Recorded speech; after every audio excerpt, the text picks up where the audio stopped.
Solana fans rejoice. There's some sort of activity coming to Solana. Solana is already the darling of the ecosystem anyway. It's like Solana can do nothing wrong.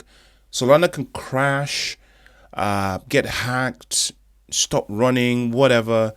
People would feel bad for a couple of minutes and then just get back on Solana. And Solana memes have meant that, people don't really care about real fundamentals when it comes to Solana. All they see is that there's lots of memes. It's way cheaper than Ethereum, and it's making them money. Shout out to what was that? The Saga phone with the bunk meme that really brought Solana from like the bottom of the trenches a year or so ago. So Solana, shout out to Solana, man. Shout out to the Solana. What do they call themselves? Solana Army? I don't know. But I've got a little bit of Solana, obviously, because it's a top crypto, so a large cap, and I have some, distribution across the large caps because we're in the bull market, and I think Solana is going to do very, very well. It's one of the contenders for Ethereum's crown. XRP, I think it's going to take that.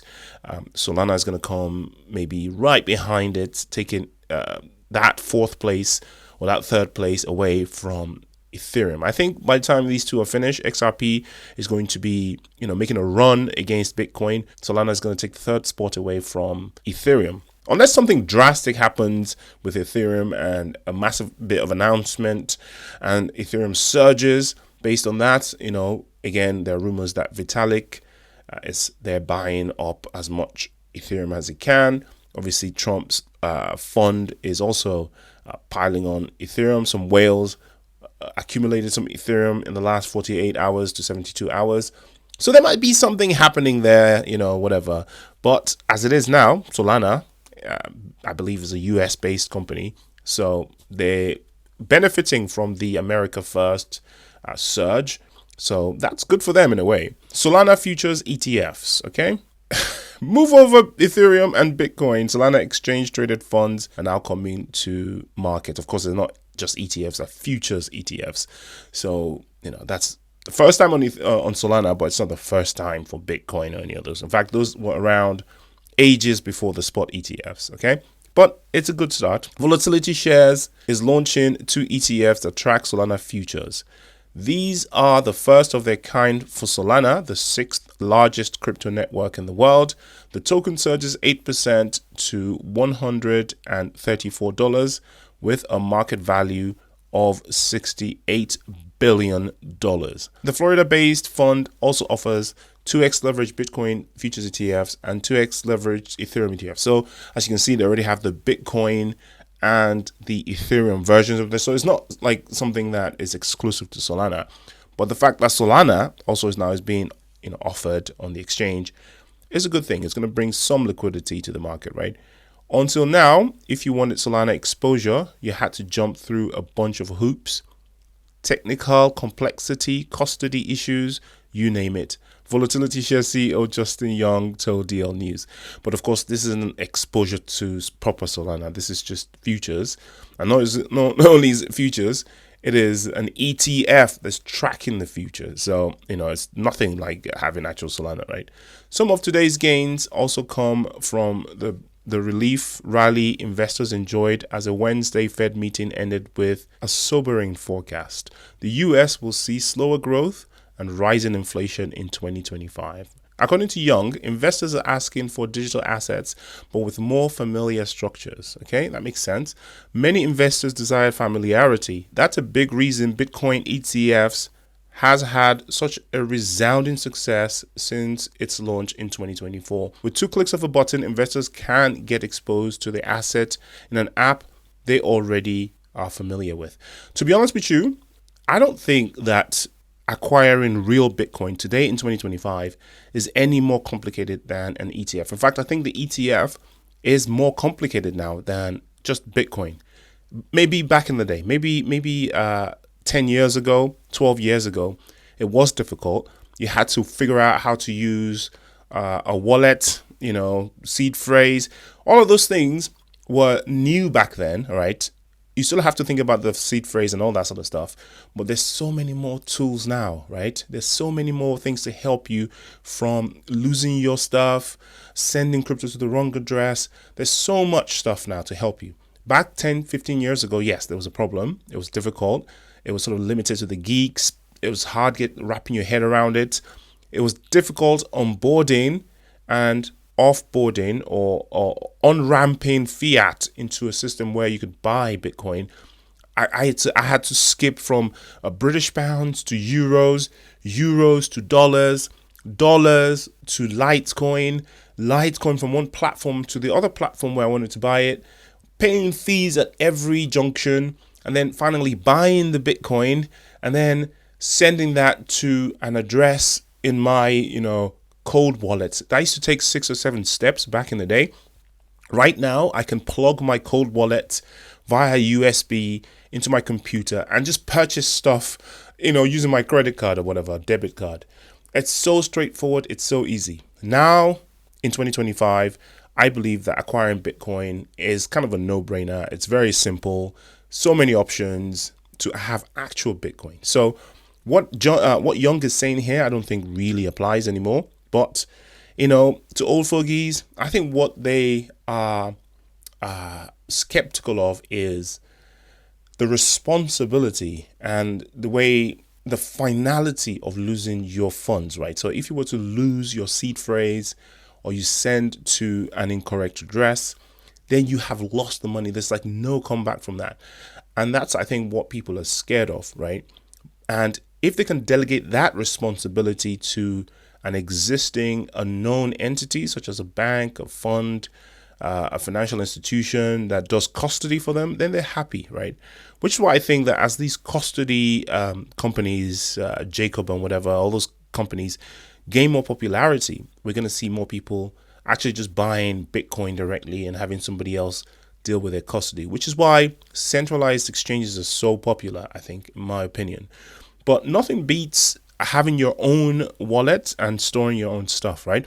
So shout out to Solana, that's coming to you. Talking of wallets, one of Solana's most beloved wallets, Solflare, has rebranded.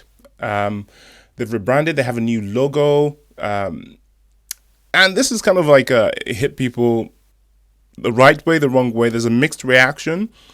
People don't really like change. I'm sort of one of those people sometimes. I don't really like, if something works, I like it kept the way it is and just get on with it, right? Especially things like, the XRP ledger, the Bitcoin, blockchain. When the infrastructure itself starts to get changed, I'm not a big fan of that. But nothing wrong with a little bit of rebranding to make something look nicer, maybe faster, what have you.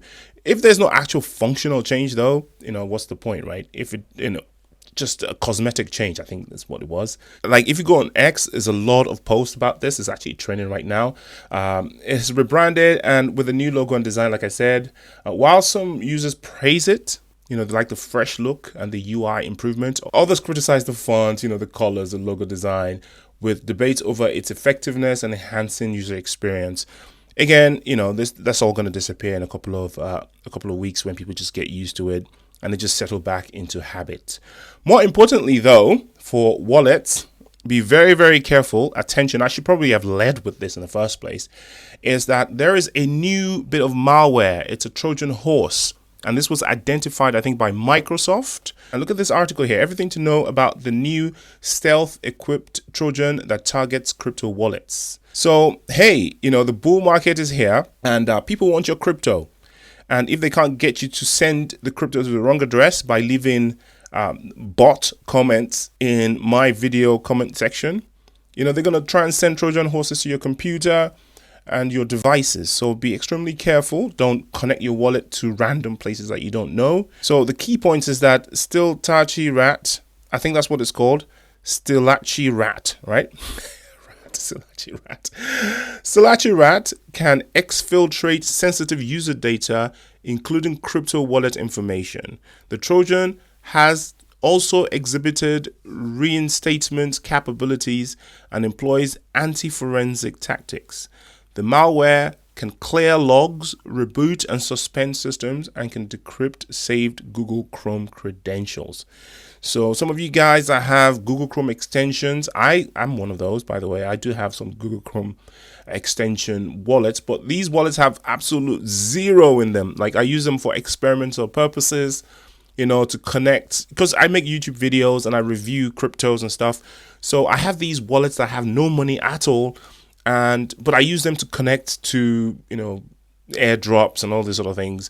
Nowhere near my actual wallet, which is sitting somewhere extremely safe. So sorry guys, I know you send me emails trying to get me to click on things. I would never click on them. I don't know why you bother. Big tech giant Microsoft has uncovered a new Trojan rat malware, given the name I can't get over this name, StilachiRAT, that has stealth abilities and utilizes sophisticated techniques in its attacks, and it was specifically designed to breach cryptocurrency wallets. Aside from tracking crypto wallets, the novel Trojan virus also attracts saved information on Google Chrome, making it a serious threat for user privacy. Okay, so be very careful. Maybe update your Chrome to the latest edition. Maybe update your your computer, your devices, whatever. Check for any security updates, because usually Microsoft would release an update for this sort of stuff to try and at least help out.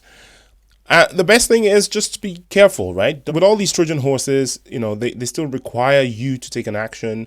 A lot of it is social engineering.